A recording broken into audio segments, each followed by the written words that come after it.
Hola, ¿qué tal chicos? Bienvenidos a un nuevo tema el día de hoy, el cual tiene como título ¿Por qué se da el desequilibrio en los ecosistemas? Vamos a hablar sobre la contaminación. La contaminación consiste en el uso y el vertimiento descontrolado de agentes biológicos, químicos y físicos en los ecosistemas. Altera de forma perjudicial su dinámica, produce desequilibrio ambiental y pérdida de recursos naturales. Los tipos de contaminación. Los factores bióticos y abióticos se afectan por la contaminación. El aire, el agua y el suelo son sensibles a la introducción de elementos extraños en el ambiente. Entre ellos tenemos la contaminación del agua, la contaminación del aire y la contaminación del suelo. La contaminación del agua se presenta por vertimiento de aguas producto de los siguientes usos domésticos, agrícolas, mineros o industrial. El doméstico contiene microorganismos causantes de enfermedades y detergentes como fosfatos que aumentan el crecimiento de algas que consumen el oxígeno disponible a su espuma y no permiten una adecuada oxigenación. El agrícola contiene fertilizantes como nitratos que promueven el crecimiento de algas y pesticidas. Tenemos el minero, que contienen sustancias tóxicas como mercurio, plomo y arsénico. Y por último, tenemos el industrial, que poseen temperaturas elevadas que promueven el desarrollo de algas. También se da la contaminación por derrames de petróleo. La contaminación del aire se presenta por la combustión de carbón, el uso de derivados del petróleo en los automóviles y las actividades industriales que producen partículas de suspensión, monóxido de carbono, compuestos de plomo, óxidos de nitrógeno y azufre, clorofluorocarbonos, entre otros, que se acumulan en la atmósfera y producen las lluvias ácidas, efectos invernadero y destrucción de la capa de ozono. La contaminación del suelo se presenta por el vertimiento de sustancias tóxicas como los metales pesados, procedentes de las baterías, las actividades mineras, los fertilizantes, pesticidas de uso agrícola y derivados del petróleo. En algunos casos, las plantas pueden incorporarlos y pasarlos a las redes alimentarias. La explotación indiscriminada de recursos. Cuando los factores bióticos y abióticos son usados por el hombre, se denominan recursos naturales. De acuerdo con su duración, se clasifican en renovables, que pueden ser utilizados indefinidamente y están condicionados a la capacidad de recuperación del ambiente. Ejemplos, tenemos el agua y los bosques. Pero también tenemos los no renovables, que se encuentran en cantidades limitadas como los recursos mineros. El ser humano ha hecho mal uso de los recursos renovables al explotarlos sin control mediante algunas acciones perjudiciales. La tala de árboles. Los árboles se cortan para producir papel, utilizar su madera, obtener zonas de cultivo y pastoreo. Los casos más graves se registran en el Amazonas brasileño. La caza y la pesca. La captura y la muerte de especies animales para obtener carne y grasa, como es el caso de muchas especies del río Magdalena y como trofeos. El caso más representativo es el de las especies africanas.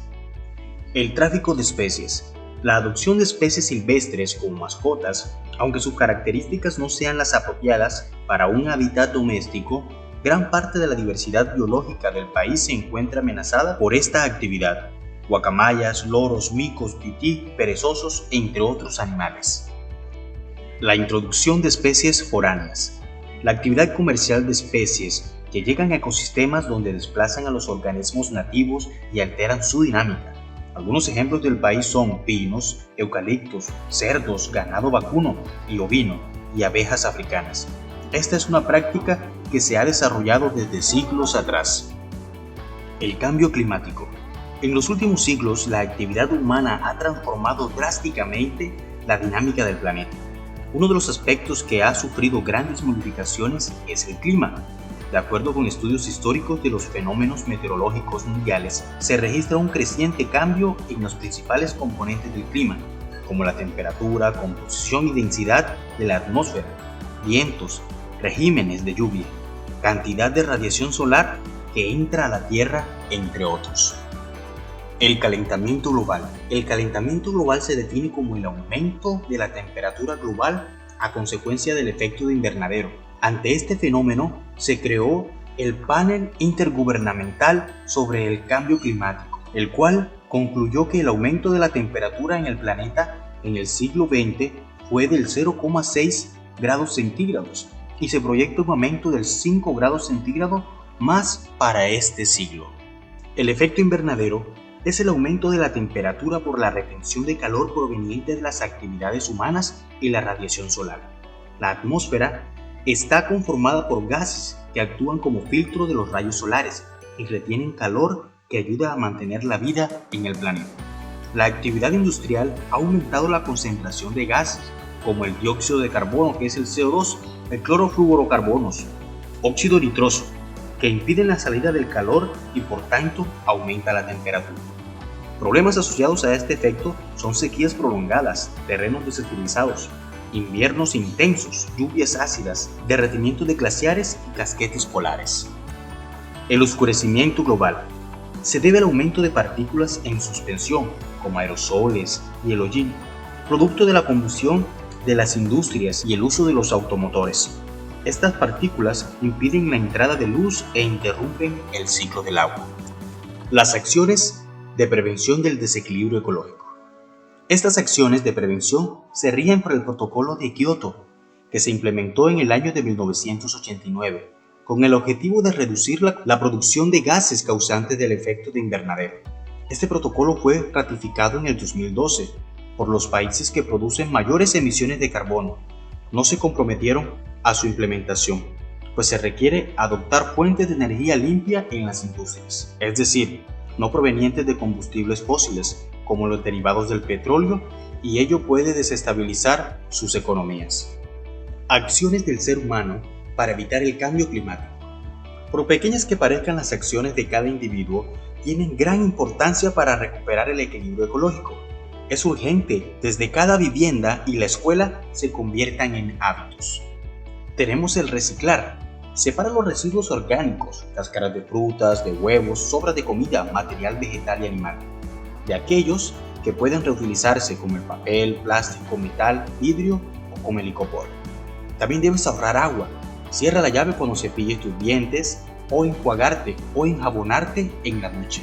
Al lavar la ropa, lavar la loza o en una sola tanda, no juegues con agua. Otra acción sería sembrar un árbol. Un solo árbol consume 1 tonelada de dióxido de carbono a lo largo de su vida, así que sería muy bueno que sembraras árboles. Otra es usar bombillas. Cambia las bombillas convencionales por bombillas ahorradoras. Esto es muy beneficioso para el ambiente porque deja de consumir o deja de producir hasta 45 kilogramos de dióxido de carbono. Utiliza los electrodomésticos solo cuando sea necesario. Usa la lavadora con la carga completa, lava y plancha un día a la semana y desconecta los aparatos electrónicos. Ten en cuenta que los aparatos eléctricos conectados consumen energía aunque estén apagados. Otra es usar el transporte público. Camina, monta en bicicleta. Esto fortalece la salud y reduce la producción del CO2. Y por último, mantente informado. Conoce las nuevas estrategias para el cuidado del ambiente y la conservación del mismo. Así que chicos, hemos llegado al final de nuestro video del día de hoy. Espero que hayan aprendido mucho de este tema. Así que los invito a que compartan con sus amigos y puedan suscribirse a este canal. Así que los veo en una próxima clase. ¡Chao, chao!